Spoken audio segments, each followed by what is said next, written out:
अरे मित्रा, भेटली का तुला नोकरी? नाही अजून. का? माझ्या शिक्षणाचा, माझ्या डिग्रीचा त्या लोकांनी अपमान केलाय. प्रत्येक आईवडिलांचं एक स्वप्न असतं रे, की आपला मुलगा चांगला शिकला पाहिजे, चांगली नोकरी मिळाली पाहिजे, तो साहेब बनला पाहिजे. आपल्या नशिबाच्या वाटेला आलेलं दुःख, कष्ट, परिस्थितीची हालाकी आणि आपण आपलं आयुष्य जगत असताना आलेली मजबुरी हे आपल्या मुलाच्या वाटेला कधीच घेऊ नये. म्हणून त्या आईवडिलांचे कष्ट, त्यांची धडपड हे कधीच कोणाला समजत नाही. माझ्या आई वडिलांची परिस्थिती नसतानाही त्यांनी मला शिकवलं, वाढवलं, मोठं केलं.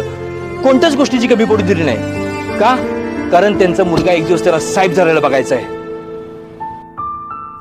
ज्या वेळेस तो मुलगा नोकरी शोधतो, इंटरव्ह्यू देतो, तेव्हा त्याच्याकडे पैसे मागले जातात. आणि जेव्हा त्याकडे पैसे नसतात तेव्हा त्याला रिजेक्ट करतात.